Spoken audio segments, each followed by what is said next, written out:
मला आहे ना माझ्या मम्मीसारखी भाकरीच बनवता येत नाही एवढ्या मोठ्या मोठ्या, म्हणजे तव्याच्या बाहेर जाऊस तर मम्मी मोठ्या भाकऱ्या करते आणि माझ्या एकदम चपातीसारखे छोट्या छोट्या भाकऱ्या असतात. तर म्हणून आज मी आहे ना थांबून शिकत होते की मम्मी कसं करते, तर बोललं व्हिडिओ शूट पण करते.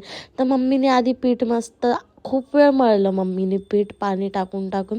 मग नंतर एक पिठाचा गोळा घेऊन थोडं खाली पीठ टाकलं, वरती टाकलं आणि गोल गोल गोल गोल फिरवत गेली आणि भाकरी एवढी स्मूथली गोल फिरत होती ना, माझी अशी फिरतच नाही बाई, मला जाम मेहनत लागते आणि एकदम कॉन्फिडन्सने फिरवायला गेली ना की तुटून जाते. आणि हे बघा आता जेवढी भाकरी झाली आहे ना तेवढी माझी लास्ट साईज आहे, पण माझी मम्मी बघा ह्याच्यापेक्षा मोठी करते, ते पण दोन्ही हाताने.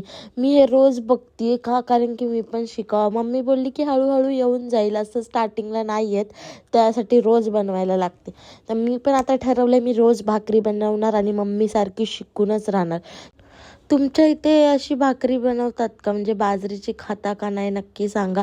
आणि मग मम्मीने तव्यात टाकले आणि हे जसं मम्मीने उचललं आहे ना ते पण मी खूप मेहनतीने शिकली, कारण की उचलताना पण तुटायची. मग मम्मीने पाणी लावलं आणि मम्मी बोलली पाणी सुकल्यावरती पलटायची, म्हणजे वरचं पूर्ण पाणी सुकल्यावर मग एका साईडून चांगलं भाजून घ्यायचं, मग पलटायची आणि बघा काय भारी फुगली आहे भाकरी. मम्मीची एक भाकरीत माझ्या 2 भाकरी होतात, म्हणजे माझे छोट्या छोट्या भाकऱ्या असतात ना, त्यामुळे. व्हिडिओ आवडला असेल तर लाईक आणि कमेंट नक्की करा आणि भेटूया नेक्स्ट व्हिडिओमध्ये. Bye bye.